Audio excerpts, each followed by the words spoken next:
지난 하루도 평안하셨습니까? 오늘도 하나님께서 우리에게 주신 참 좋은 하루의 시작입니다. 주님께 마음을 두고 시작한 하루, 주님과 동행하시고 주님과 함께 열매를 거두셔서 하나님께는 영광이 되고 우리는 또 은혜를 나누는 한 날 되시기를 주님의 이름으로 축복합니다. 기도하면서 시작하겠습니다. 우리를 사랑하여 주셔서 오늘도 우리의 아버지가 되어 주신 주님, 우리가 주님께 소망을 둘 때에 우리 가운데 기쁨과 평안이 있음을 오늘도 느끼면서 하루를 열기를 원합니다. 오늘도 저희 앞뒤 좌우에서 저희와 동행하여 주시옵소서. 저희가 작은 일에 감사하는 자족한 마음을 붙들게 하여 주시고, 또 우리가 염려하고 걱정하기보다 주님 주시는 힘으로 우리에게 맡겨진 일들을 감당하는 한 날 되게 하여 주시옵소서. 주님, 오늘은 특별히 우리가 앞으로 될 일들 때문에 걱정하고 염려하고 두려워하는 영혼들을 위해서 기도하길 원합니다. 우리가 주님 믿고 살지만 때로는 우리가 앞날에 대한 두려움 때문에 실수하기도 하고 생각하지 못하는 걱정이 우리 가운데 가득할 때가 있습니다.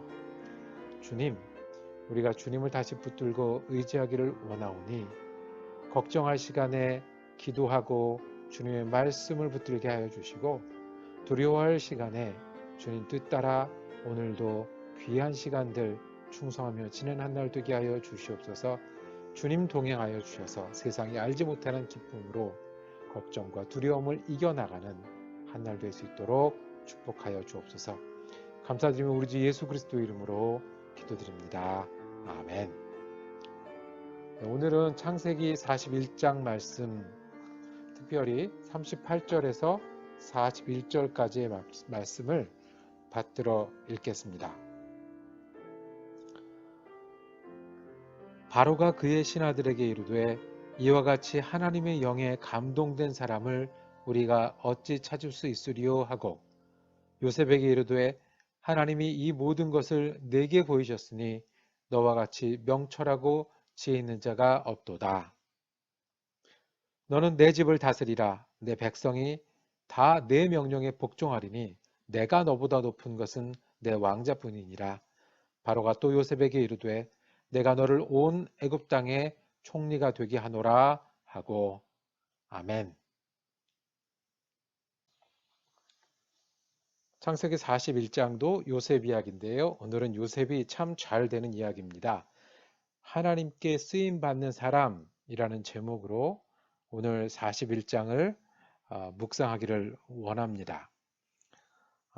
애굽왕 바로는 꿈을 꾸었는데 그 꿈을 해석할 사람을 찾았습니다.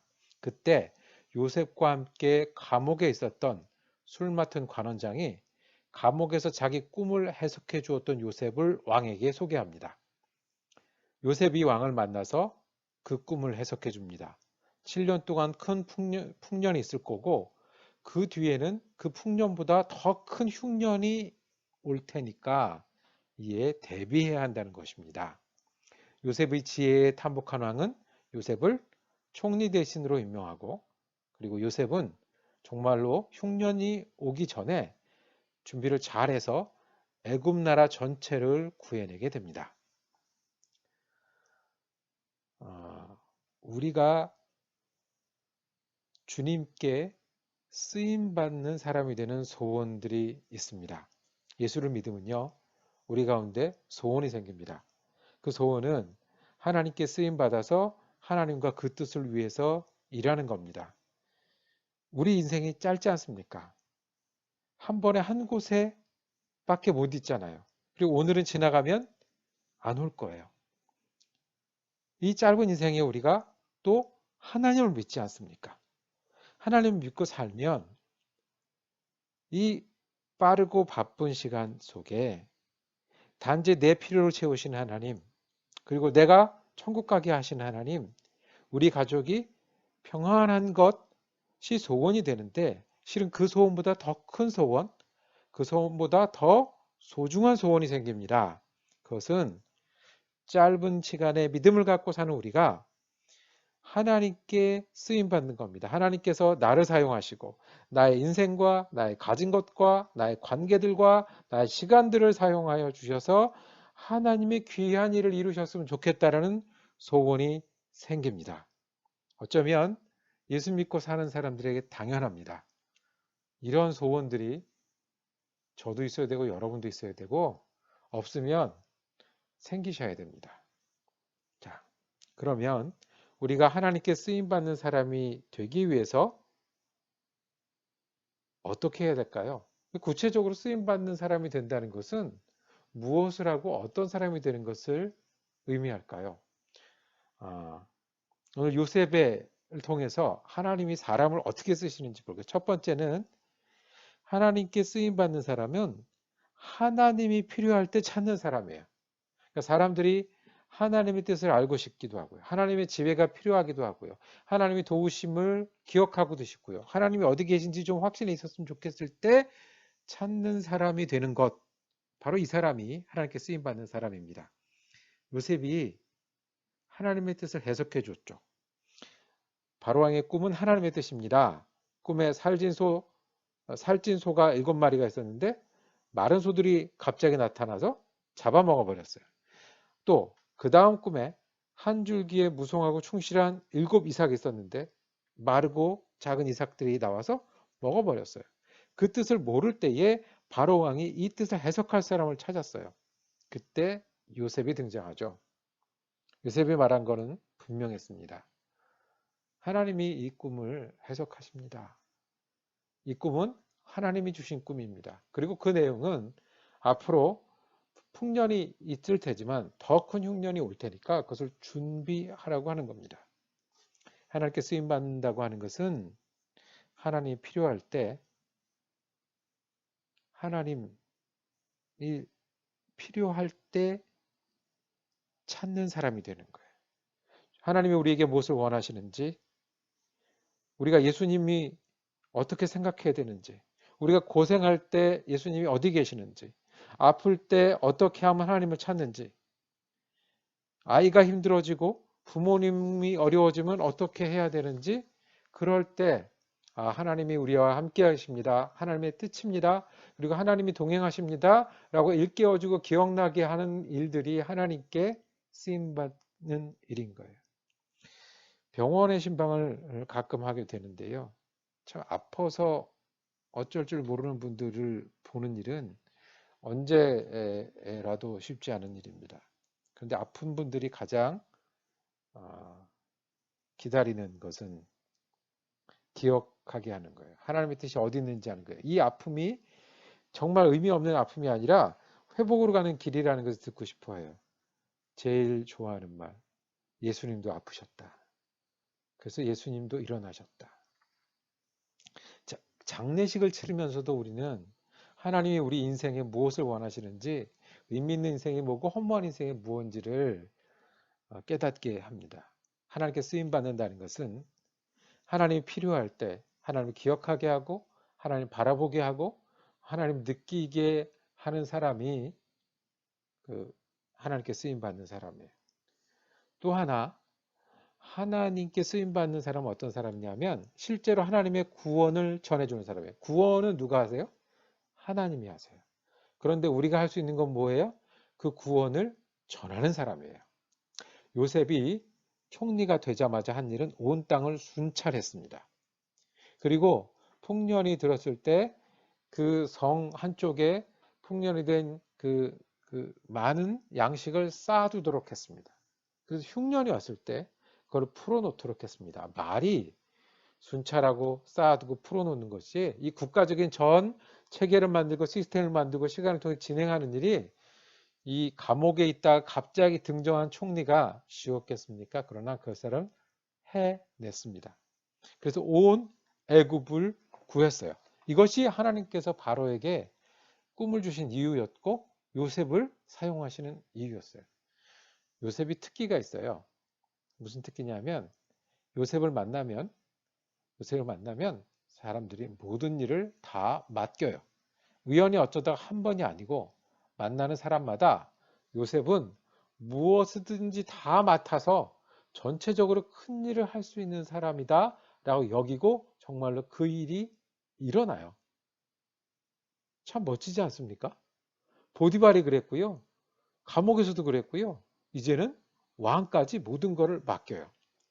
고생했는데 요셉 안에는 하나님의 지혜가 있어요. 종으로 팔려왔는데 이렇게 할 수 있는 일이 많아요. 그전에는 알지 못했는데 지금 시작하니까 뭘 하나 맡겨놓으면 이 이상의 것이 없어요. 하나님께 쓰임받는 사람은 해야 한다만 말하는 사람이 아니라 하면 좋겠다만 말하는 사람이 아니라 그다음에 하나님이 이렇게 하실 거다라고 손가락으로 가리키는 것뿐만 아니라 실제로 그렇게 할 수 있는 사람이어야 돼요. 실제로 변화를 위해서 헌신할 수 있는 사람이어야 돼요. 실제로 도와줄 수 있는 사람이어야 돼요.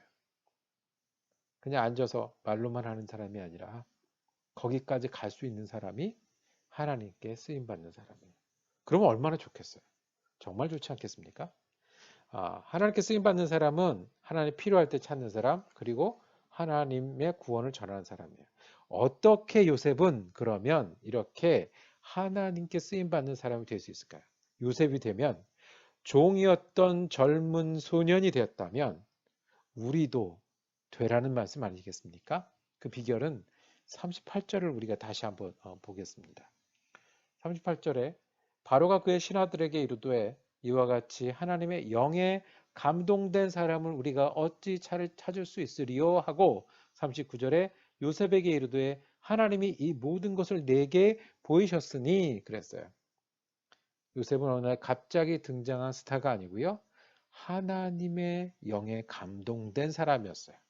다른 사람이 알아보고 느끼고 일을 맡길 정도로. 하나님의 영에 감동된 사람을 요즘 우리가 잘 쓰는 말로 어떻게 얘기하죠? 성령이 충만한 사람. 성령이 충만하다는 것은 하나님이 우리 마음에 가득하다는 거예요. 하나님이 우리 생각에 가득하다는 거예요. 우리가 일하는 데 가득하고요. 우리가 맺는 관계에 가득한 사람이었다는 거예요. 요셉의 실력은 여기 있어요. 그냥 하루아침에 된 게 아니라 여기 있어요. 이게 하나님의 사람들이 하나님께 쓰임받는 실력이에요. 제가 잘 들은 예가 하나 있습니다. 피아노 치는 일이에요. 우리는 핑계를 많이 대요. 나는 피아노 칠 일이 없어서 피아노를 배울 필요가 없어. 맞는 말인가요? 틀린 말인가요? 맞는 말이에요. 피아노 칠 일이 없는데 피아노를 배우는 건 재밌는 일이 아니죠. 그런데 뒤집으면 피아노를 칠 줄 알아야 피아노 칠 일이 생기지 않겠습니까? 힘들고 어려운 순간에 지루한 연습들을 반복해서 피아노를 칠 줄 알게 되면 피아노 칠 일이 생기고 그 다음에 또 다음 일이 이어집니다. 성령이 충만한 사람이 하나님의 영에 감동된 사람이 우리가 될 때 우리는 하나님께 쓰임받을 수 있을 거예요. 이것이 요셉이 갖추었던 실력이고 우리가 갖춰야 되는 실력이에요. 이거 없이 하나님 얘기를 하니 서로 힘들어지고 이거 없이 일하다 보니 교회가 분열되고 이거 없이 예수 믿고 살아가니 우리 마음이 쉽게 불행해집니다. 오늘은 어떤 실천 사항에 대해서 얘기한 게 아니라 우리의 소원에 대해서 얘기했습니다. 우리가 날마다 기도하는 소원에 대해서 얘기했습니다. 하나님께 쓰임받는 사람이 되는 소원이 우리에게 있기를 원합니다. 그 사람은 어떤 사람이냐면 하나님 필요할 때 찾는 사람입니다.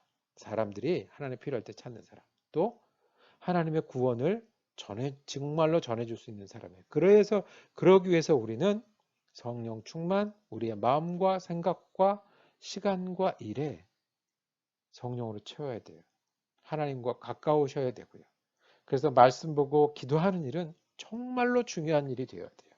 그래야 그것 가지고 일어서서 우리도 순찰하고 준비하고 힘을 얻어 할 수 있고 그래서 많은 사람들에게 하나님의 구원을 전할 수 있지 않겠습니까?